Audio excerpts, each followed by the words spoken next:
कहानी एक ऐसे घर से जहां शादी का माहौल है, लेकिन टेंशन और शांति इतनी कि शादी का घर किसी जंग के मैदान जैसा दिख रहा था।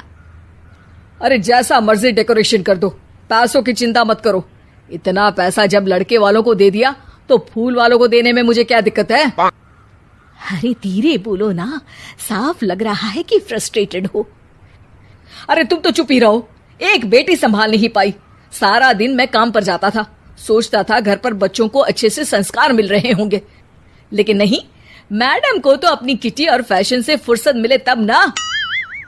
माँ चुपचाप वहां से चली जाती है। समझ में नहीं आता कि आखिर शर्मा खानदान में हो क्या रहा है। कल तक चिड़िया सी फुदकने वाली शीना की शादी यूं अचानक एक मोटे काले लड़के से क्यों हो रही है? शीना कमरे में हाथ में गुड़िया लिए बोलती है, मेरे साथ जो हो रहा है ठीक हो रहा है।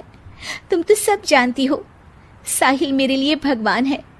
अब जब वो ही नहीं मिला तो फिर कोई भी हो, जिंदगी ही तो जीनी है, जी लेंगे। बाहर शीना की बुआ किसी से बात करती है। अरे मोटा नहीं, उसे तो खाते पीते घर का कहते हैं। अब ओबेरॉय का नाम भी किसी को बताने वाली बात है। उनका इकलौता लड़का तो करोड़ों की सामी तो है ही। अरे हमारी शीना बिटिया तो रानी बनेगी, रानी। इन सब के बीच कहीं कोने पर शीना हाथ में मेहंदी सजाए बैठी थी और आंखों में आंसू सजाए। और वो समय भी आ जाता है जब शीना मंडप के नीचे हाथ में वरमाला लिए खड़ी होती है, लेकिन तभी अफरा तफरी मच जाती है। कोई कहता है, अरे लड़के की माँ को हार्ट अटैक आ गया। अरे अच्छी खासी थी, कैसे हो गया? अरे कहते हैं ना, किसी किसी लड़की के पैर अच्छे नहीं होते, हो सकता है कि मनहूस है ये लड़की। शीना पास खड़ी सब सुन रही थी। फिर शीना अपने कमरे में आ जाती है। शादी ये कहकर नहीं होती कि लड़की मनहूस है।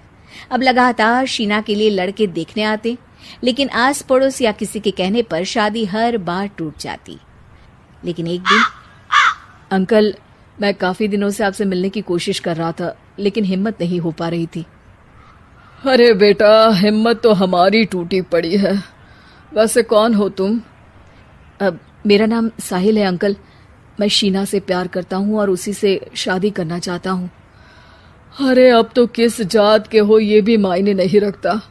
बेटा, मेरी बेटी मनहूस है।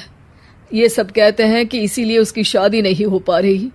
अगर तुम शादी करने को तैयार हो तो ठीक है। शीना की शादी साहिल से हो जाती है। अगले दिन साहिल की माँ का देहांत हो जाता है और एक बार फिर लोग शीना को अपशकुनी कहने लगते हैं। अरे खा गई दीदी को ये। अरे क्या जरूरत थी साहिल किसी मनहूस को घर लाने की? पर बुआ, माँ की तो तबीयत पिछले कई साल से खराब थी। डॉक्टर्स ने जवाब दे दिया था। क्या पता ये भी उनका सौभाग्य हो कि वो बहू का मुंह देख पाई। अरे बहू का मुंह देख पाई, या ये कह लो कि बहू का मुंह देखते ही स्वर्ग लोक सिधार गई। खैर, हमें क्या, घर तुम्हारा है, हम तो चले। अब शीना को खुद पर ही शक होने लगता है कि कहीं सच में वो अपशकुनी तो नहीं। साहिल, हम दोनों की शादी नहीं हुई होती तो अच्छा था। देखो ना, कैसे पहले मेरी शादी टूटती थी और अब तुम्हारी माँ भी। अरे ऐसा कुछ नहीं होता शीना, अपशकुनी वगैरह कुछ नहीं होता। ये सब तो ईश्वर के खेल हैं। वो शादी तुम्हारी इसलिए टूट गई क्योंकि तुमको मेरी पत्नी बनाना था, और माँ का जाना तो तय था। वो काफी बुजुर्ग थी, साथ ही एक ऐसी बीमारी से जूझ रही थी जिसमें डॉक्टर्स भी उन्हें नहीं बचा पाते। शीना साहिल की बात सुनकर तसल्ली कर लेती है और वहां से चली जाती है। अगले दिन, शीना, अरे ओ शीना। क्या हुआ? उफ, कहीं फिर मेरी वजह से कोई नुकसान?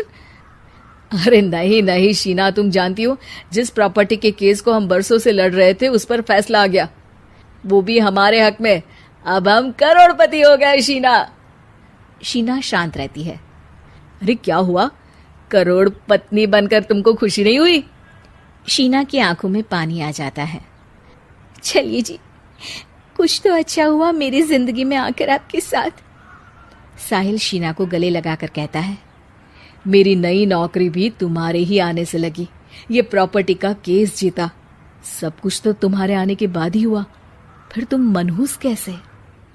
ये सुनकर शीना खुश हो जाती है।